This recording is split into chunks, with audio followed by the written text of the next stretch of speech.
The Senator of Busia County, Okiya Omtata, is our guest today. Good morning, Senator. Morning. How are you? Very well, thank you. Welcome to Kenya's biggest conversation, the hot seat of the Situation Room. Opportunity. Umezoea kuitwa mheshimiwa Senator. Anyway, Gina belongs to those who call. A name does not belong to you. You don't need a name for yourself. It's the people who need a name for you. Really? So whichever way they choose to define you, that's up to them. It's only that now you change who I am. You need a bigger car, security, all those things. maybe not, but I drive a Demio. Even you have come in a Demio out here. Where is your security? A car is a question of a system of levers to get you from point A to point B. A bicycle can do it. Anything can do it. Right. Yeah. So you're driving a small car? Yeah, it's good on the pocket. No, he's driving a car. The car happens to be economical, and in terms of size, it happens to be small. Yes. But he's driving a car. And it transports me. From point A to B. To B. Yes. And it's slightly better than a motorcycle because when it rains, it doesn't fall.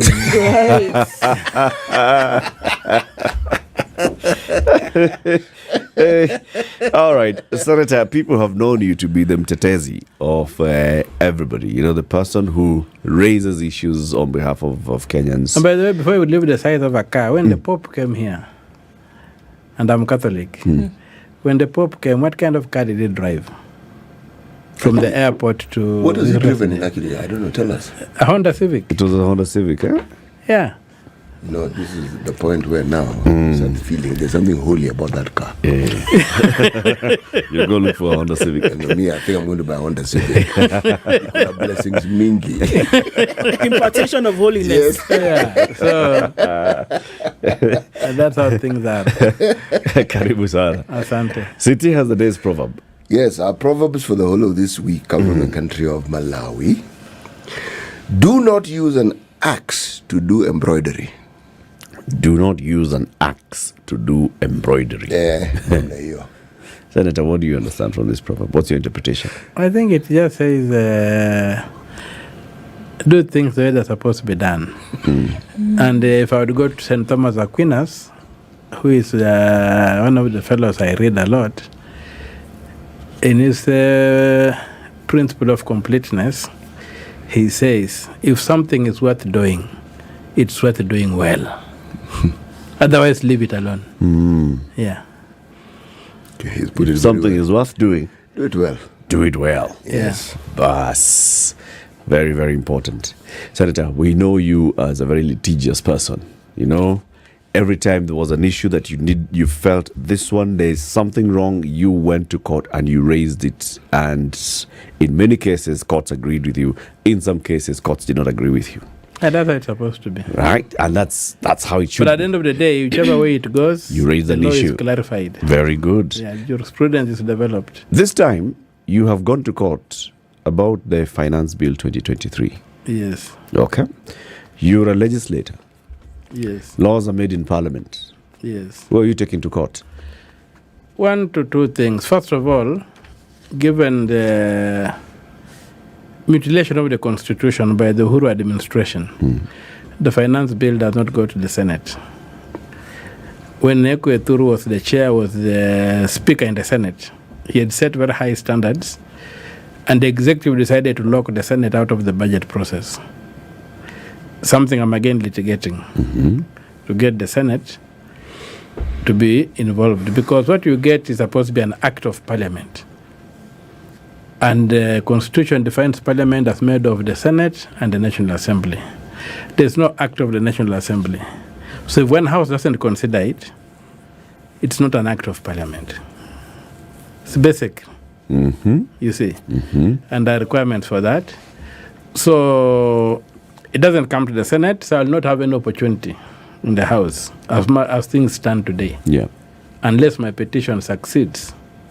There's an earlier petition I filed in December that the finance bill must come to the Senate. It has not been determined. So that's a pending one. It's a pending one, and I cannot therefore say that I'm going to wait for the finance bill in the Senate. Yeah. In the National Assembly, there was a call for submission of memoranda. Yep. I submitted. I did not ignore it. But I'm also a member of the House, so to speak, of the Parliament. And the discussion there, people talk. And the majority side is locked. It's in a chokehold. They are just robots. They have no mind of their own. They have lost the autonomy from the executive. They are like mashed potatoes. So there's no point expecting anything from that house. Okay, so essentially, because you saw this, that if I can just open up a little bit of what you've said, is that from the National Assembly, in terms of debating this, in terms of interrogating the issues, nothing substantial was going to come out of it. So if you did not go to court and at least ask for some of these things to be opened up, we were going to see this thing just go through and die. Yeah, there was an element of that. And the issue I'm also engaging out, when you look at the structure of our constitution, it's very clear that the power to tax is in the National Assembly. The executive is supposed to propose, and then the National Assembly determines. As matters start, it's supposed to be in Parliament anyway. But the way as it stands today, it should be in the National Assembly. Because of what Uhuru did. So, unfortunately, what is happening is that the executive is trying to tax. So the tax is coming from outside Parliament. It's not a proposal. When the president said, "Dare you vote against it?" You see, he's not requesting for money. He has made up his mind, and he's looking for a rubber stamp. So he wants the National Assembly to rubber stamp his budget. Is a finance act bill, which means it's not the National Assembly which is taxing. And the power to tax, although the national government is allowed to tax, the power to tax is with the National Assembly. That's why they say that the national government may impose taxes as provided for in legislation. And that legislation is the finance bill right now. And it comes from the National Assembly. So as things stand right now, Senator, the National Assembly has all the powers behind it. The constitutional power, and even other statutes that say you have the power to determine how people are taxed. But then what's the problem that you're saying? Are you saying that the National Assembly does not recognize its power? It's a bowl of mashed potatoes waiting to be eaten.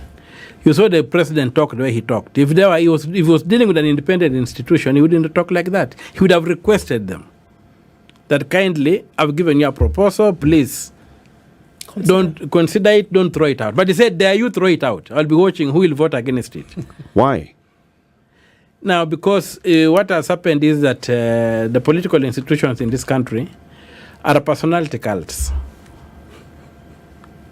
And that's why I'm not just saying, even if you look at the opposition side, a lot of what their MPs end up doing in Parliament is driven from outside Parliament by their leaders. When you look at the government side, it's the same. So that autonomy of the House, that the House now becomes an institution with the power to check, independent of all other forces, but with the power to check the government of the day, is something we don't have in structures. You have seen that some of the issues that have come, which I'm again prepared to challenge, you have seen the president write letters to the speaker saying, in the next year, I want to see this debated. The president has got no capacity to do that. He can only introduce a bill through the Attorney General. Or he waits for a bill to be debated, then he can reject it with this memorandum. Saying why he's rejecting it. But when he says, I want to see this, I want to see this, I want to see that, where does he stand in the Constitution? He's trying to run this country like he's the law. Like his word is the law. And that's basically what we are saying it should not be allowed to do. And let me tell you, liberty is not lost by coup d'etats only. Liberty is sometimes lost by innocuous clauses in the Constitution or in the acts of people too. Like right now in the bill we have, there's something very, very small that is not being noticed by anybody. There's an iron ore We have iron ore in Taita Taveta and many places, and even in Busia, where I come from. All those Samia hills is iron ore. And even before colonialism, there used to be smelting of hose and whatever used to be made in Samia, those areas, when you can go and still see the smelting point that were being done before the white man came here. Now that iron ore is still there, and the iron ore in Samia is a magnetic type, very high quality. Now, I have been trying to campaign and see how do we get these resources out of the ground to benefit the people of Busia and the people of Kenya. Now, there's a tax that has been slammed. They are saying for every ton of iron ore exported, you will pay $175. It is hidden somewhere in the finance bill. Now, the international market, if you check even if you Google right now, for iron ore, is $108. So this tax of 175 means you don't want iron ore. Sure. You just slowly. On the world market, the $108 is the cost of iron ore per ton. Per ton. Yes. $108. $108. Okay. The proposed tax. The proposed tax in this country, if you're exporting, yes, is $175. $175. Don't export iron ore. So they're saying don't export. Yep. And why? If you look at it, if you are driving to Mombasa, there's around Mariakani. It's a big plant that has been put there by Devki. For smelting, for steel plant has been put there by Devki. Yes. So you can basically see that they're trying to lock this iron ore for Devki to create a monopoly. But then the tragedy is that there's a non-magnetic and magnetic iron ore. The Devki plant can only do non-magnetic. So CEO Mtata can also open his own plant. But where? What stops you from stopping opening Where a do I open that? In the Samia issue hills. there should be open competition. Let people get value for their iron ore. I hear what you're saying, Mheshimiwa. Let people get value for their iron ore. And Why must we export the raw material? First of all, it's a property of the people, whoever will have invested in it. Okay? So, if there's no technology for adding value that can be exported, if you want to build local industry, come up with the formula for a local industry that is open to competition. You see what I've done with macadamia in Meru. You see what I've done with the korosho in the coast. You'll get a bin of korosho is about 10 shillings. One seed of korosho. Well, that thing goes for about 100 and there's about 10 seeds inside. It's about 100 shillings. But we can look at the korosho industry. Because they locked it from being from an export market, they created local monopolies who then exploit the farmer. The farmer has got no option where to sell. In fact, there's a bill now by the governor for Kirinyaga, for the senator for Kirinyaga, trying to get that law reversed so that people can be free to export and benefit from the benefits of competition. They're saying they are locking this in for the local industry, but then they create monopolies that do what? That oppress people. Is it that there are other interventions that are creating these monopolies? Because, for a long time, we've been talking about how Kenya and African countries have just been selling raw material, no value addition, and therefore not earning optimum what they should be earning. Now, if there's a move by the government to discourage the exportation of raw material and encourage value addition in the country, what's wrong with that? Yes, but let it be reasonable. Let it be open to competition. So that's what I was asking. Are there other interventions that are locking out competition? Is there something in law that blocks Okiya Mtata from setting up an iron ore smelting plant anywhere in this country? No, I don't know if they are.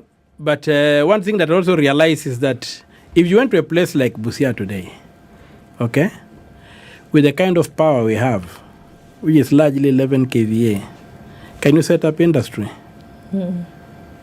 Is there infrastructure for it? There isn't. And for right now, one of the things I'm really fighting for is to have a substation.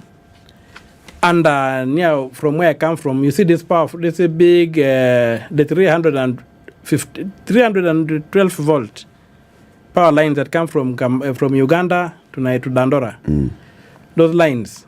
I'm trying to fight that there should be an earth station. There should be a substation in Busia whereby the lines can be dropped to supply power to Bungoma, to Busia, to Siaya, and stuff like that. Otherwise, you just observe the electricity passing over your head. And high voltage, and it's not helping you. So you can't set up industries. I can't set up industries. I want to ask specifically, because you've gone to court about the finance bill. What are you challenging in the finance bill? I'm challenging it to a finance bill on two aspects, two broad aspects. One is the constitutionality of what is being done. The other one is the merit of what is in the bill. So on the constitutionality of the bill, I begin with the issue like when you go to, I've just told you that the finance bill does not go to the Senate. Yes. And yet there are very many laws that are proposed to be amended, which were enacted by both the Senate and the National Assembly. So how does one house amend laws that were done by both houses? And laws that affect devolution?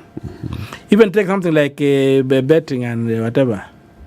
The law on betting, first of all, is a devolved function. The national government is left with the policy.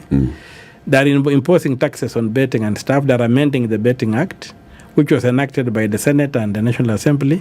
So how does one house amend this kind of laws? You have been talking of housing. Housing is devolved. They are engaging in housing, then the Senate is locked out. How does it work? You see. You have seen that trying to amend the law on statutory instruments through the Finance Act. Now, the Statutory Instruments Act, a law, is one that controls the power of the national government to make law or to make regulations or subsidiary legislation. So you'll find that these laws are supposed to expire after 10 years. Because Parliament donates the power to the executive to make regulations and some technical laws of a technical nature, which may not be available to Parliament to do. But then it requires that when they are made, they are brought to Parliament for approval. Then they have a lifespan of 10 years. There's a sunsetting clause. They expire after 10 years. And the executive is required to make a new request to Parliament if they want to continue to make new laws, whatever, to ensure that the power to make law remains with Parliament. Now, there's an innocuous clause deleting that 10-year sunsetting rule so that the executive can do what it wants. You see. So regulations can actually remain in perpetuity. Right. So it is whittling down the power of Parliament, removing the capacity of Parliament to oversight the executive. So that's an unconstitutional provision. You come to property laws, property rights.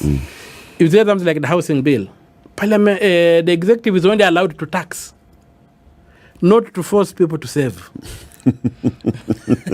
Under Article 40, you are supposed to, you can own property anywhere in Kenya and you can use it the way you want, provided you're not breaching the law. When you go to Article 36, it says you cannot be forced to join an association. So this forced taxation, this forced saving, they're forcing you into a circle. What is it doing? Being told you are going to use your money this way, what does it do? When you come to discrimination, people like teachers, you have people like low-income earners generally, will be forced to pay up to the maximum 3%. Because they have capped it at 2,500. So for me, with the kind of salary I'm earning in Parliament now, I'm supposed to pay something like, if it was 3% applied, I should be deducted 18,000 shillings. But they are saying, you are going to pay a maximum of 2,500. It's totally unfair. Why don't you apply the 3% across board? Without a cap? Without a cap. Why are you capping it? When you cap it, you hurt low-income earners. You see. They are not factoring in issues like those who already have houses, those who are already paying mortgages. Then even in the Employment Act itself, it says you are not allowed to deduct your salary to less than 1/3 of your income.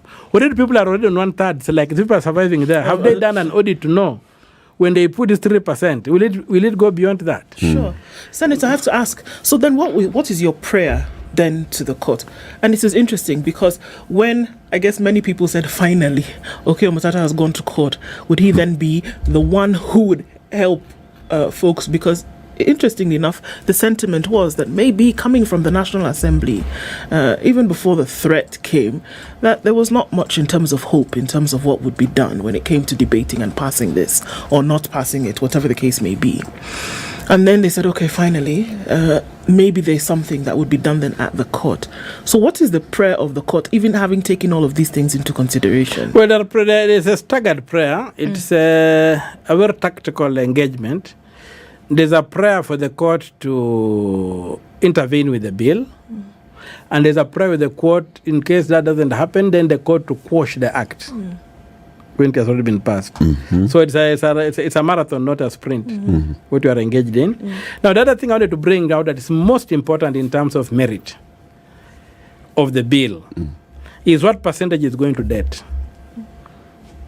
It's more than 70% of the revenue. And when you look at this bill, one thing that is hidden from many people is exactly what is happening. What is happening is this. When Kibaki took over from Moi, over a period of about 10 years, he expanded the revenue base, the amount of money collected by the Kenya Revenue Authority, by 1 trillion shillings over a period of about 10 years. Yeah. It kept on growing incrementally as they expanded the tax base and all that kind of thing. Uhuru came in. Within his 10 years, he also expanded the tax base by about 1 trillion shillings. Yep. Ruto has come in and he wants to expand the tax base by 1 trillion shillings in 1 year. People have not seen that. And that's why the shock is.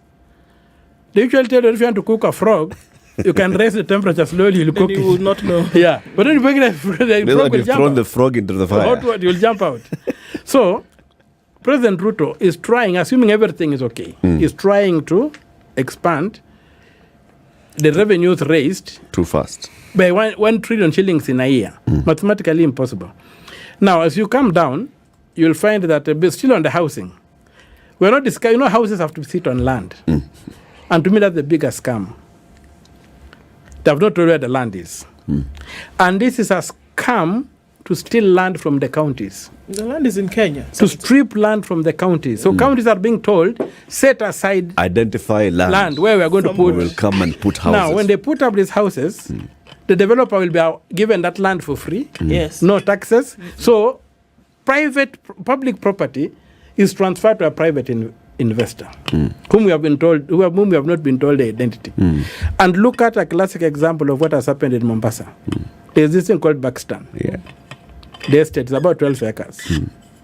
14 actually. Yeah. When they began this thing, you were told all this kind of thing that you are hearing. Shabal was given this land for free. He paid no taxes on it. He promised that when they do the houses, they'll be selling at 1.6 million. Right now, the lawyers are asking for 6 million. He got the land for free. The county lost the land. And the people who are supposed to be in low housing are not getting it. When you listen to Hinga talking, he said the units will be valued at around 50,000 shillings per square meter. Now, if you go to Great Wall out here, you will find that the units are going for about 30,000 shillings a square meter. Great Wall, there was no free land. Taxes were paid. It's a private developer. It's in Nairobi. So why should the government get free land, get free money from this fund, pay no taxes, and give us houses at a much higher price than what our private developer is giving in Nairobi? So this is a Ponzi scheme. This is a scam. What's the role of Parliament in oversighting this thing? Because, yes, we've been talking about the housing fund and the questions that have been asked. But those questions, the people that we send to our National Assembly and our Senate, such as yourself, we give you the power to ask those questions on our behalf, to oversight and make sure that the right thing is done. Yes, that is the ideal design of the. But I've told that the root problem is in the way that we have organized our political parties. There are personality cults. They are about an individual, and whatever the individual who comes in, he sponsors, he carries a crowd whom he comes with. He comes with a choir. So it's the conductor, so he has a choir that sings to his tune. So we can expect very little in From terms that. of checking the executive. So we are the ones who actually have done that, because yeah, we're the ones. it's a total failure in parliament. We're the ones who have given this one political leader Yes. all that political influence, even over the other people that we send to parliament. Yes. Okio Mtata is our guest this morning. Your hosts, Eric Latif, C.T. Muga, and Nduoko. Senator, you just reminded us about 20 years ago, or 21, the country's revenue was about 300 billion shillings. Today, it's about 1.8 trillion shillings. But we're having issues even with cash issues. We cannot send money to schools. School heads are saying we could actually send the children back home because we can't feed them. We can't send money to the counties because, as the national government, the National Treasury says, having cash flow issues. Police bosses are saying we actually cannot fuel police vehicles, and we cannot even feed the people who we are holding in our cells. It's a big issue with cash. But a lot of it, as we hear from the government, is going into paying debt. Debt is an issue. Why is it such a big issue? Yes, because we need to, first of all, it has not been audited. And that's why I'm saying that even at a constitutional level, we need to know what we are paying for. Just like I told you about the issue of exporting iron ore, is a property. Somebody has worked on it. So if you are going to restrict that power to export, Article 24 says give the reasons. If you got that finance bill, it doesn't give a reason why they are doing what they are doing. If they were to give a reason, they say we are going to industrialize, we are going to incentivize, have incentives, you have given land, let people come and set up smelters here. We are giving this kind of incentives and whatever, and we are blocking export raw material. Justify it. Yeah. But not just drop a line and you don't justify. So a lot of these things that they are doing, taking property of people without justifying, is there. Now, this taxation, when you take money to pay for this debt, and people have said Kenya, in fact, if you look at the figures, Kenya has overpaid its debt. We do not owe anybody anything. We have overpaid our debt by more than 2 trillion shillings. So, if you look at the figures in terms of what we have legitimately borrowed and what the government has been paying over the years, when you do a balance sheet, you find that we have overpaid the debt. So this money that keeps going out, Senator, when we pay, they don't destroy, they don't subtract from what has been borrowed. Those are the things we want. And these are the questions. Someone like Kamau Thuge, Professor Ndungu, you have got Rotich, you have got Ruto, you have got Uhuru. These are the questions they need to answer. Senator, sorry, let's just go back a bit, because we're saying essentially that money has been borrowed by the country. Yes. From whichever body it has been borrowed. Yeah. Over years, money has also been paid back. Yes. Now, what you're saying, just for clarity purposes here, is that Kenya has paid back the money that it has borrowed. Yes, according to the books of the government. According to the books. Yes. So the question, where this money that goes to, the reason why when money comes in from wherever it comes, the reason why it cannot go to these other places, counties, education, etc., is because, first of all, according to the law, you must then pay your debt. Yes. So where is this money going? If, according to what you're saying, that if we have Kenya's debt has been paid, where is this money going? And what about the money that continues to be borrowed? Money that's due, Eurobond is due in another 11 months. Yes. How would you say that it's paid if it's clearly not paid?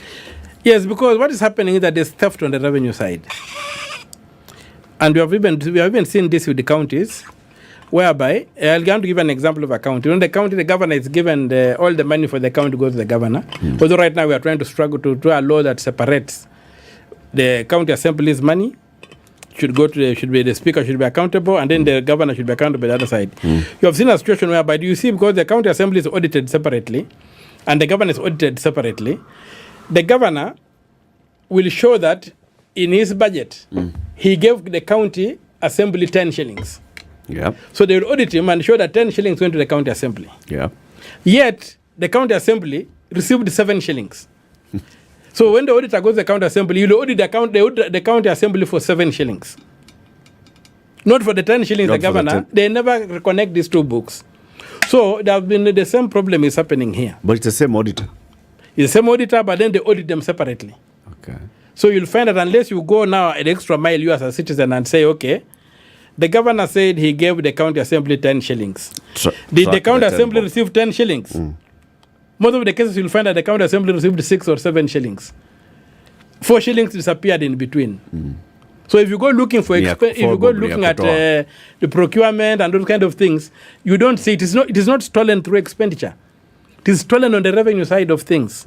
This is what we are also dealing with at this level, whereby money is taken out to go and pay. You remember sometime earlier when President Uhuru was the finance minister, and they came out the issue of computer error. Yes. 10 billion shillings that it was a computer error. Yes. Yeah. That's the kind of theft we are dealing with. They took money, which was included at 10 billion from the from the consolidated fund to finance the budget. But they developed a budget that was less by 10 billion. So the National Assembly worked on a budget that was less than 10 billion. So it was just the civil society which said, okay, look here. What the National Assembly received is less and appropriated for, is less by 10 billion. Why did this 10 billion go? Then they began saying it was a computer error. So that kind of theft on the revenue side is what we are dealing with the question of public debt. They keep taking money from the exchequer, purportedly to pay the debt. Then they don't pay. So the debt remains. Because according to you, if they had paid, would They be would have no debt. Okay. Wait, but the money leaves the exchequer. The money leaves the exchequer. So what we're asking is the destination of this money. Yes. Because it isn't towards paying the debt. It doesn't go to paying the debt. And that's why I'm saying we must have a public audit of the accounts of government. Because the records are there. Senator, we have an independent institution called the Office of the Auditor General. Yes. The job and mandate of that institution is to do exactly what you're asking. Yes. To audit government books. Are you saying that they haven't been doing that? They audit government books like standalones. They don't cross-check. They're like a calculator. They behave like a calculator, not the man who made the calculator. You see? You can have artificial intelligence and you can have the human being. We'll go beyond artificial intelligence. Okay, the maths is okay here. The maths is okay here. Can we compare and contrast? Okay. So when they go to audit the treasury, the treasury simply says, we gave out 10 shillings to the executive, whatever, 10 shillings left the consolidated fund. But now they don't go the extra case to show that what has been declared that they gave out, was it received on the other end? Now that is where you and me come in. To say now this auditor general is just a mechanical thing. Now you and me who pay the taxes, can we follow and say that this 10 shillings that left the treasury went to where it was intended to go? Because they'll go the other side and then say, okay, how much did you receive? This one will say we received 6 shillings. They will audit him for 6 shillings.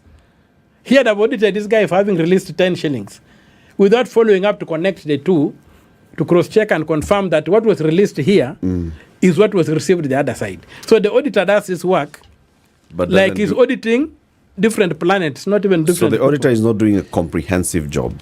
I think that's how the act is structured. Okay. But then the consumer of the report that comes out of the Office of the Auditor General is primarily Parliament. It's Parliament.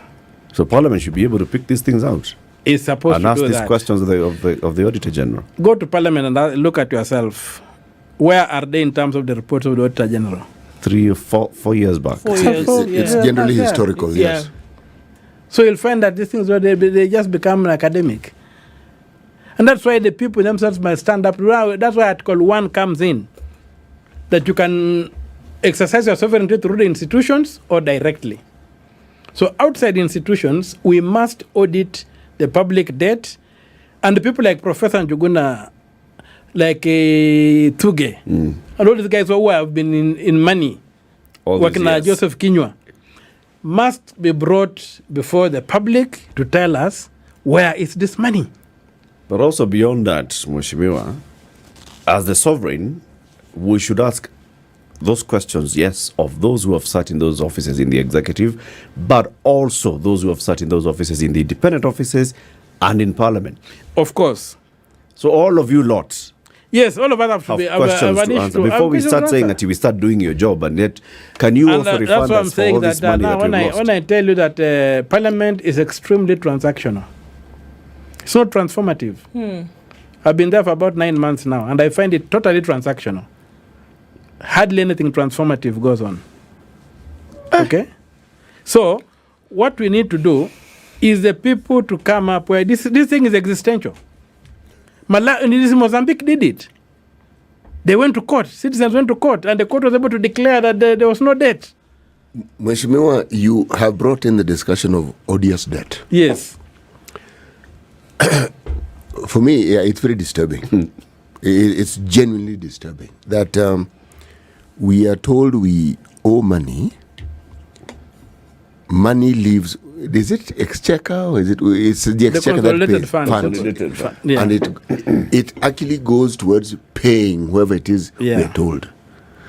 But yet, when we look at our debt portfolio, the balance sheet, it is not reduced. It's not reducing. Okay, so this money goes somewhere. Now, explain to me, because I don't understand the way the government works. When we borrow money, we know whom we borrowed from. Yes. So when we are paying, presumably you're paying back from the person whom you know you borrowed from, isn't it? Yes. Is it then likely that you could be paying someone whom you didn't borrow from? I think it's just being pocketed. A big proportion of it is being pocketed. So what they just do, they try just to tamper around with a few interests so that you don't look like you have defaulted. But substantially clearing the debt, a lot of the money is being pocketed. And that's why we need to just say, where does this money go? Because money cannot disappear. But then, Senator, if you borrowed money from a bank today and you have a repayment plan, right? You're supposed to pay interest plus installments, X amount, either quarterly, monthly, whatever period. And it's known to whom you're repaying the money. Yes. When the amount of money is due and you don't pay the bank, you pay Okia, the bank will raise a question. And that's why what we are facing today. Are we Kenya is at the risk of defaulting. And that's why the president is trying to say that let us squeeze everything we can in 1 year to raise $1 trillion shillings. Expand whatever it is. So that's what exactly what has happened. Now the debts we have reached due. a point of no return. They are due. Because we have been tampering around with the repayment plans. And that's why we must come down and audit these debts. Some of these debts even did not reach Kenya. The money did not reach here. The money was paid offshore. There was a time the Uhuru government amended the Public Finance Management Act to allow for them to create offshore accounts to make payments offshore, because under the law, all money by government should come to the consolidated fund. Parliament should then decide to appropriate that money, and the control of budget should control how it is now spent. You see? Yep. Take an example of the SGR. Not a coin came into this country from China. All money was paid in Beijing. The debt was factored here. And that's one of the things I fought until the Court of Appeal agreed with me and said that this thing was unconstitutional. And that's basically an odious debt. We are now in the Supreme Court slugging it out. But the issue is, money should come to Kenya. Then Parliament should decide how that money is used. And then the control of budget supervises how the money is used to ensure that it's value for money. That's why these people came up with that vehicle where they amended the Public Finance Management Act and purported to override the Constitution with an act of Parliament. And now they borrow money offshore and keep it offshore. Is this the same issue that Edward Ouko raised on the 2 billion euro bond, the one where the president almost went ballistic on? And he nearly fired him. Was it for me that I went to court and stopped the firing of Ouko until he finished his term? Ouko stayed in office because of my court orders. Ouko wanted to go to America to look for the money. Yeah, to look for the money. Because that money didn't come to Kenya. Did not come here. And now that money is due for payment. This money which didn't come to Kenya. It's due for payment this year. Okay.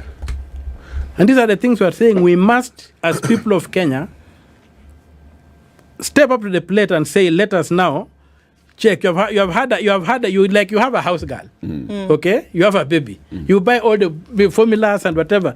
But then you come back, you find your baby has got kashako. You wonder. You wonder what is happening. And the housemaid is flourishing.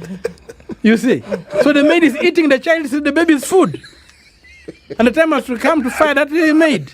You've given it a different perspective because, for the last few weeks, as humorous as that is, for the last few weeks we've been here complaining, saying, you know what, you're taxing Kenyans more, you're asking them to give money more, and then to say that you want to essentially fund the government. But you're giving it a totally, a different perspective here, whereby we're saying, actually, no. What's happening is that the things that you're telling us that this money is for, they're actually not for. And for citizens to be more involved when it comes to interrogating some of these matters, yes, we come to the fact that a lot of times citizens are encapsulated with a survival on a daily basis. Yeah. Okay? So here you are and you're waking up in the morning, you read and you're told that schools will close because where you've sent your child, perhaps they don't have enough. Yeah. Somebody's going to be sick and you're going to have to contribute towards that. You saw the NHIF. NHIF now is not paying. Exactly. So then you go to hospital even with the said contribution that you've made and your card will not function. Yeah. Right? So those are the things that we're talking about. At the same time, we are saying, let's have some participatory governance on the side of citizens. Yeah. How do we create that? How do we do it? Because look, you've done this very, very well. You've almost mastered the art of being able to go and litigate on many times behalf of the citizen. How do citizens get more involved in this to really understand the nitty-gritty of what is going on? Because here we are getting perspectives that perhaps we had not considered previously. And saying, Kenyans, be aware of what is really happening, take off the scales from your eyes and see what is really going on. Yeah. Who helps to remove those scales? There's supposed to be a lot of, say, political education, not necessarily civic education. There's been a lot of civic education telling people you vote here, you take here, you should get a paper. Mm-hmm. But the political education is what has not happened in this country. For people to realize, I've been seeing a clip by Margaret Thatcher the other day on taxation, where she says that the government does not have its own money.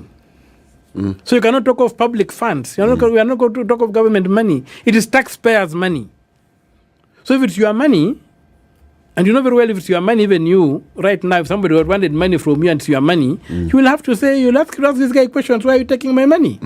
So those are the kind of things we need to do. So this country needs political education. And that could only come through political parties. If we had political parties that are serious in terms of governance, and not as vehicles of driving people to assume high office. Vehicles of entering office, but vehicles that shape policy and demand good governance, then those kind of things would help people. So the country needs political education. For everybody to understand. To understand what is really happening and what we mean by a state. What we need, even look at the name of Kenya. The Republic of Kenya. Yeah. What does the word republic mean? It's a government of law, not a government of men. Yeah, we are not a kingdom. We are not a kiosk. We are not anything else. We are a republic. We are a republic. Yep. So the word republic, people don't even understand what it means. They think it's a decoration. It's not. It means a certain system of governance. Where and how Republican... Are we being Republican when we use public office to steal? Are we being Republican when we create a very large establishment? Are we being Republican when we don't account for what we do? So when we talk of Republic of Kenya, that word republic, people don't understand what it means. They think it's a decoration. It should mean something. Yeah, it's a political theory. That this government, this is a country run on certain principles. Senator, the person who's coming to the show after you is the chairman of the National Assembly's Public Accounts Committee. Yes. The Honorable John Mbadi. What question would you like us to ask him with all those things that you've said? Yes, ask him if they are going to move a motion to audit the public debt. Because all these things, 70% is going to pay something fictitious. Is this committee ideally the committee that should take up this job? Yes. In the National Assembly? And the Assembly, because they've locked us, the Senate, out of many issues, given what Uhuru did. But I'm personally fighting to get those things reversed so that the Senate can participate in money matters directly. We've been locked out. Should this not happen, are you prepared to go back to court? I'm preparing a motion, and I think next week I've studied what happened in Mozambique, and I also intend to go to court the way people in Mozambique did to challenge what they're calling the public debt, and let the shit hit the fan. Come on, buy. Yeah, some people. In fact, this thing will collapse governments. People should go to jail. Come on, buy. It's not a simple issue. It is. It is something that can fold this government. Because you cannot be collecting money to pay fictitious things. Okay. We wish you all the best to that. We give you all the moral support. Amen. All the moral support. You know, the Turkish intelligence has a motto which says, nothing is impossible. The impossible only takes a bit longer. Nothing is impossible. Impossible only takes a bit longer. And we leave evidence that at least at one point citizens said, Enough ask is questions. enough. Yeah. Yes. Let us ask questions so that if we pay, let us be sure we are paying for what we took. We owe somebody. Good points. Not that the maid has eaten the food for the baby, now the child is dying of kwashako. And we just don't ask the maid questions. We'll just let Where did the food for the baby formula go? That's true. Senator Okiya Omtata, the senator for Busia County, has been our guest this morning. Spice.